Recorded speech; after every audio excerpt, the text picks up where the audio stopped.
கத் கர்த்தருக்கு பிரியமான சகோதர சகோதரிகளே, இந்த நாள் வாக்குத்தத்த வசனங்கள் ஏசாயா 60:3 பார்க்கலாம்.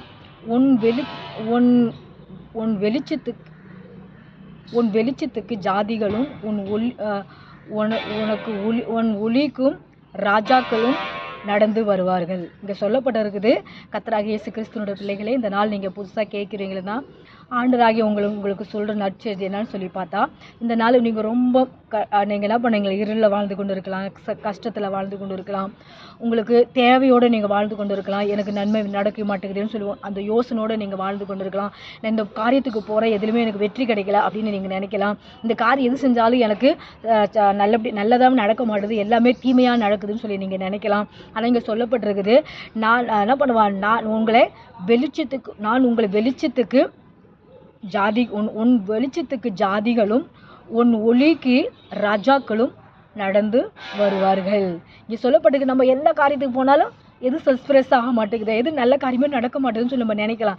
கர்த்தராகிய இயேசு கிறிஸ்து இந்த நாள் உங்களுக்கு சொல்கிற நற்செய்தி என்ன சொல்கிறேன்னா, ஏசாயா 60:3 இங்கே சொல்லப்பட்டிருக்குது.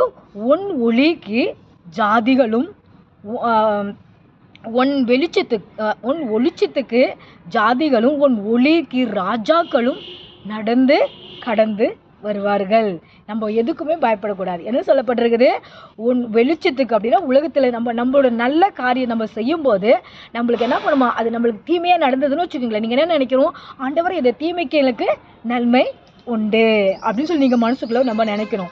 ஆண்டவராகிய இயேசு கிறிஸ்து அப்படிதான் உலகத்துக்கு வெளிச்சமாக இருந்தார். என்னாச்சா, நல்ல வெளிச்சத்தை தான் நல்ல சேவை தான் நல்லா செஞ்சு கொண்டு வந்தார். அவர் வெளிச்சத்தை ஜனங்கள் பார்த்துட்டு என்ன பண்ணாங்களாம், ஓடி ஓடி வந்தாங்களா. யார் ஓடி வந்தாங்க, ராஜாக்கள்லாம் வந்தார்கள். இங்கே சொல்லப்போகிற அதிபதி, 100க்கு அதிபதியெல்லாம் வந்தார்கள். அந்த ராஜா என்ன கேட்டார், என்னோட வேலைக்காரன் வியாதிப்பட்டு கிடக்கிறான், வேலைக்காரோட மகன் வியாதிப்பட்டு கிடக்கிறான், அது திமிர்வாதப்பட்டு கிடக்கிறான், அவனுக்கு நீங்கள் விடுதலை தாங்கன்னு சொல்லி அவனுக்கு கேட்டார்கள். அப்புறம் பெரிய பெரிய ராஜாக்கெல்லாம் என்ன பண்ணார்கள், அவர் பாதத்தில் அமர்ந்திருந்தார்கள், அவரோட வசனத்தை கேட்டார்கள். பெரிய பெரிய சாதுர்கள்லாம் உட்கார்ந்திருந்தார்கள். அதனால தான் இங்கே சொல்லப்பட்டிருக்குது, உன் வெளிச்சத்துக்கு என்ன பண்ணுவாங்க, ஜாதிகளும் உன் ஒளியுக்கு ராஜாக்களும் நடந்து வருவார்கள். அங்கே சொல்லப்பட்ட தாவீதின் குமாரனே அவர் சத்தம் போட்டுட்டு இருக்குள்ள அங்கே இருக்கிற அந்த ஊரில் இருக்கிற ஜனங்கள், ராஜாக்கள் எல்லாம் என்ன பண்ணாங்க, அவர் பொருநாடி நடந்து வந்தார்கள். தாவீதின் குமாரனுக்கு ஓசனம், தாவீதின் குமாரனுக்கு ஓசனம் அப்படின்னு சொல்லிட்டு என்ன பண்ணாங்க, நடந்து கடந்து வந்தார்கள். அதே போல இயேசு கிறிஸ்து ஆண்டவர் இந்த உலகத்தில் தாழ்மை ரூபத்தை எடுத்து அவர் நம்மளுக்காக ஒளியாக வந்தார். நம்மளுக்காக என்ன பண்ணப்பட்டிருக்காரு, அவர் ராஜாக்கள் அவர் கூட நடந்து கடந்து போனார்கள். அதே போல் அவர் நம்மளோட தகப்பனாக இருக்கும்போது நம்ம அது மாதிரி உண்மையாக நடக்கும்போது தகப்பனுக்கும் உரிமை, அந்த தகப்பனுக்கு இருக்கிற உரிமை பிள்ளைங்களுக்கு தானே. அப்போ அந்த உரிமை நம்மளுக்கு கொடுத்துருக்கிறாரு. நம்ம கடந்து போகும்போது, நம்ம ஒளியாக இருக்கும்போது அநேக ஜாதிகள் நம்மள இடத்துல என்ன பண்ணுவார்களாம், ஒளியின் இடத்துக்கு வருவார்கள். ஒளியின்னு சொல்லி பார்த்தா இந்த நாள் சுவிசேஷம் நம்ம அறிவிக்கிறோம், வசனத்தை நாங்கள் போடுறோம், வசனத்தை நாங்கள் சபையில் ஆராதனை நடத்துகிறோம். அப்போ எல்லாம் என்ன பண்ணுவோம், ஜனங்கள் நடந்து கடந்து ராஜாக்களை கூட உட்கார கத்து நம்மள அற்புதங்கள் செய்வாராம். இயேசு கிறிஸ்து சின்ன 12 வயதுலேயே அவர் என்ன பண்ணாரு, பிரசங்க பண்ண தொடர்ந்துட்டாரு. அங்கே இருக்கிற ஜனங்க எல்லாம் என்ன பண்ணிட்டாங்க, ஆச்சரியமாக பார்த்துட்டாங்க. இது சின்ன பையனுக்கு இவனுக்கு எப்படி இவ்வளோ நாள், இது யோசேப்போட மகனை இவனுக்கு எப்படி இவ்வளோ தைரியாச்சு, இவனை கொண்டு வந்து யார் நிறுத்துறாங்க அப்படின்னு கேள்வி கேட்க ஆரம்பிச்சிட்டாங்க. அதே போல் நம்ம இந்த நாட்களில் சின்னதாக இருக்கலாம். கர்த்தராகிய இயேசு கிறிஸ்து சொல்கிறாரு, நான் உங்களை என்ன பண்ணுவேன், ஒளியிடத்தில் உங்களை நடந்து வருவார்கள் ராஜாக்கள் எல்லாம், உங்கள் வெளிச்சத்திலாம் உங்களை நடப்பேன் அப்படின்னு. வெளிச்சம் அப்படின்னா வெளிச்சம் இருளாக இருந்தால் நம்ம வாழ்க்கையில் ஒன்றுமே நடக்காது இல்லையா. இயேசு கிறிஸ்து நம்ம வாழ்க்கையில் வந்துட்டா எல்லாம் வெளிச்சமாயிடும். அதனால இயேசு கிறிஸ்துவ நீங்கள் பற்றிக்கொள்ளுங்க.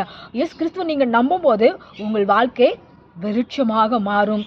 அநேக காரியங்கள் உங்களுக்கு தடைப்பட்டிருக்கிற காரியங்கள் எல்லாம் வாக்கிய பண்ணுங்க. தள்ளப்பட்டிருக்குது, ஜாதிகள் ஒளியின் இடத்தில் வருவார்கள் அப்படின்னு. உங்களுக்கு என்ன காரியம் தடை இருக்குதோ அந்த காரியத்தை நீங்கள் சொல்லுங்க, ஆண்டவரே இந்த காரியம் எனக்கு தடையாக இருக்குது, இந்த காரியம் எனக்கு நடக்க மாட்டேங்குது, இந்த காரியம் எனக்கு உதவி செய்ய மாட்டேங்குது, இந்த காரியம் எனக்கு நன்மை நடக்க மாட்டேங்குது, இந்த காரியத்திலேருந்து எனக்கு விடுதலை தாங்க, இந்த பாவத்திலேருந்து விடுதலை தாருங்க, இந்த சாபத்திலேருந்து எனக்கு விடுதலை தாருங்க, இந்த கோபத்திலேருந்து எனக்கு விடுதலை தாருங்க, இந்த நோயிலேருந்து எனக்கு விடுதலை தாருங்க அப்படின்னு நம்ம கேட்கும்போது கர்த்தராகிய இயேசு கிறிஸ்து நம்மளை வழி நடத்துகிறார். அந்த வசனத்தை கேட்ட உடனே உங்கள் வாழ்க்கையை, உங்கள் குடும்பத்தை, உங்களுடைய பிள்ளைகளை அவங்களுக்காக அர்ப்பணிங்க.